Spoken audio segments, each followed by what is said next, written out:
Imagine your mind is a cluttered room filled with thoughts that seem to echo, bouncing off the walls and spiraling out of control. Each thought, like an unwanted guest, drags in more negativity and doubt until you're surrounded by a storm of emotions and self-criticism. What if I told you this chaos doesn't have to be your reality? That there's a way to silence the noise, reclaim your peace, and rewire the way you interact with your own thoughts? In the next few minutes, we're going to explore 2 transformative steps that will help you break free from the grip of anxiety and self-doubt. These steps aren't just about managing your thoughts, they're about mastering them. So, if you're tired of feeling trapped in your own mind and ready to step into a new way of thinking, stick with me. This could be the turning point you've been waiting for. This feeling of being overwhelmed by the mind is something Eckhart Tolle addresses profoundly in his work. In The Power of Now, Tolle suggests that the mind is a superb instrument if used rightly. Used wrongly, however, it becomes very destructive. Too often, we allow our thoughts to control us, identifying with them as if they define who we are. But the truth is, you are not your thoughts. They are simply fleeting events in the mind. This realization is the first step toward breaking free from the tyranny of the mind and regaining control over your inner peace. Negative stories, especially those rooted in early experiences, can create a lot of shame. But what exactly is shame? It's the feeling of being flawed, damaged, or inadequate. Tolle touches upon the power of the ego, which thrives on feelings of inadequacy and separation. He writes, "The ego is the false self, the image you have of yourself. For many, shame is a byproduct of identifying with this false self, believing that their worth is determined by past experiences, judgments, or the approval of others. In these moments, the ego clings to stories of victimhood, reinforcing the notion that we are broken or unworthy. Some people, unfortunately, use criticism to shame others.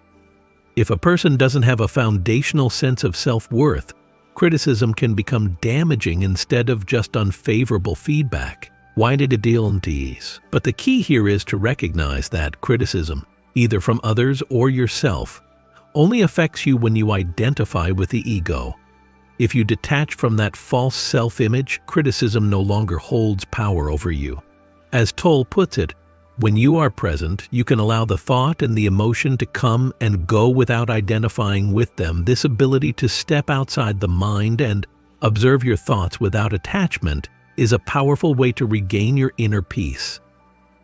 When someone has been programmed to feel unworthy, no matter what others say or don't say, that feeling of inadequacy remains. It becomes a baseline shaping decisions, the company kept, and the opportunities a person makes available for themselves.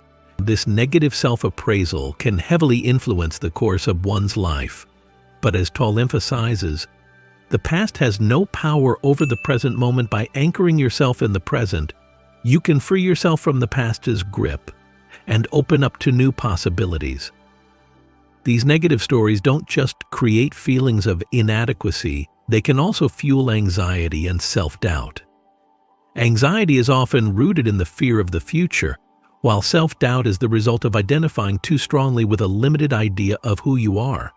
The ego thrives on this sense of separation, creating false narratives about your abilities and worth. When trapped in a cycle of repetitive, distressing thoughts, it's important to take steps to regain control. As Tolle advises, the primary cause of unhappiness is never the situation, but your thoughts about it. We can break free from anxiety and self-doubt by changing how we relate to our thoughts. Here are 2 techniques for breaking free from these thought patterns. The first step is to pull back and observe the thoughts. This means distancing yourself from the emotions tied to these thoughts, making it easier to see them for what they truly are. One way to do this is through visualization. A simple visualization technique involves imagining a funny character performing your negative thought. Picture a comedian or an opera singer dramatically expressing it. This can make the thought seem absurd and less powerful. For example, If the thought is, if you really cared about people, you wouldn't care about making money. Imagine it being sung operatically. The exaggerated performance of the thought can help shift its power. The thought may seem stupid, and that's the point. It's not based on truth but on distorted conclusions drawn from negative programming. As Tolle explains, the mind is a superb instrument if used rightly. Used wrongly, however, it becomes very destructive. The key here is to create space between you and the thought, recognizing that it is just a product of the mind, not a reflection of your true self. And another useful visualization is imagining writing your thoughts on a piece of paper, crumpling it up, and throwing it in the trash. If visualizing this is challenging, you can physically act it out, making the process more tangible. This action of throwing the negative thought away symbolizes your ability to discard what no longer serves you, a powerful act of reclaiming your mental space. Alternatively, you can attribute the thought to your mind as if it's coming from another person. Thank your mind for presenting this thought to you, but acknowledge that it's not necessarily true. Saying something like, "All right, thanks, mind, you're on that one again," we can help trivialize the thought. This acknowledges it as just another thought, not a reflection of your core beliefs. Remember, Tolle reminds us you are not your mind. By observing your thoughts without identification, you create a separation between who you are and what you think. The second step is to distract yourself from these thoughts. Once you've loosened their grip, the next goal is to move past them. There are several ways to do this, but one effective method is by replacing the negative thoughts with coping statements. These are pre-made affirmations or thoughts that can be used when negative ruminations begin to take hold. It's important to have these coping statements ready and available, so you don't have to create them in the heat of the moment. Write them down in a journal or keep them easily accessible on your phone.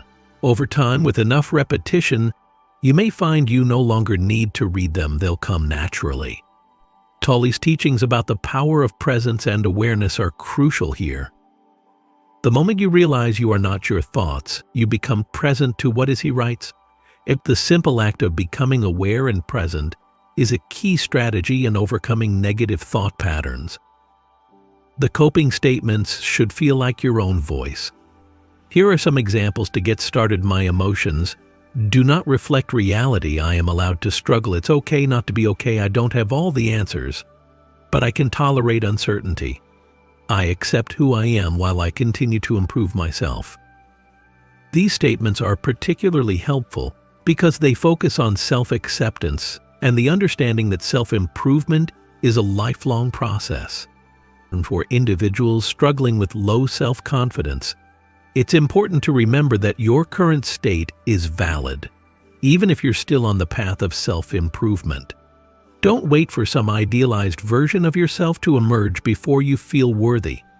As Tolle writes, whatever you think the world is withholding from you, you are withholding from the world. Self-compassion is essential in the journey to self-growth. This mindset is crucial because when people expect constant progress, they can become anxious and overwhelmed. Remember, not everything needs to be perfect. As the saying goes, nothing in nature blooms all year. Growth ebbs and flows, and that's okay. If you find yourself feeling like you need to be blooming all the time, a helpful coping statement might be, "I am enough just as I am." In addition to coping statements, grounding exercises can also be useful for distracting yourself from negative thoughts. One of the most popular grounding techniques is the 5-4-3-2-1 method. In this exercise, you focus on your surroundings by naming 5 things you can see, 4 things you can feel, 3 things you can hear, 2 things you can smell, and 1 deep breath. This exercise helps bring you back to the present moment and calms the mind. Other grounding techniques include counting backward from 100, placing a cool cloth on your face or wrists, or splashing cold water on your face. Even drinking a glass of water slowly and mindfully can serve as a grounding technique. Mindful drinking means paying attention to all the sensory details of the experience, the temperature of the cup, the taste of the liquid, the sensation as it moves down your throat. The key is to focus entirely on the experience rather than being distracted by external factors like social media. Another grounding technique involves wearing an elastic band on your wrist. When you feel your thoughts spiraling, snap the band against your wrist. This provides a physical reminder to pull yourself out of the negative thought cycle. What the goal is to create a state of awareness and presence, which, as Tolle suggests, is the key to breaking free from the mind's grip.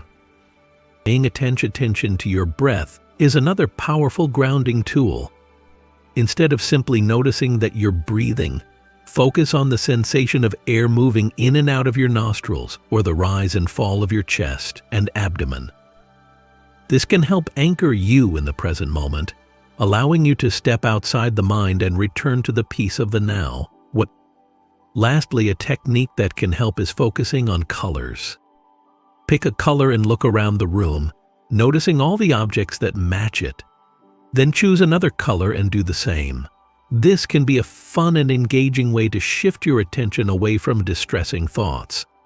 It's a simple but effective way to rewire your focus, something Eckhart Tolle emphasizes when he writes, "The mind is a superb instrument if used rightly." Each of these grounding exercises should be practiced until you feel more settled and the distress has passed. They offer an immediate way to regain control over your thoughts and emotions, especially when you're feeling overwhelmed. Tolle's teachings encourage us to live in the present moment, as it is only in the now that we can access true peace and stillness. To summarize, when you're feeling distressed, it's often a combination of distorted thoughts and the emotions attached to them. The emotions are real, but the thoughts are usually not based on reality. Here's what you can do to break the cycle of ruminating thoughts and prevent them from spiraling into an emotional black hole. First, diffuse the intensity of the experience by using visualizations to create distance between yourself and the thought. This allows you to evaluate the thought more objectively, breaking the negative momentum. Second, use coping statements and grounding exercises to distract yourself from the thoughts and emotions. These techniques help shift your focus and reduce the power of negative thinking. By practicing these steps, you can gain greater control over your thoughts and emotions, helping you navigate difficult moments with greater ease. You'll find that with awareness, presence, and acceptance, you will no longer be ruled by the mind, but instead, you will live in harmony with it. As Eckhart Tolle so beautifully puts it, when you are present, you can allow the thought and the emotion to come and go without identifying with them. If you want to continue on your journey of self-discovery, make sure to subscribe to this channel to assure living more in the present moment. Reply with the word "now" in the comments if this message resonated with you and if you want to continue growing in the future. Also, consider giving this video a like or sharing it with someone who might benefit from a gentle reminder to slow down in life and be more awake.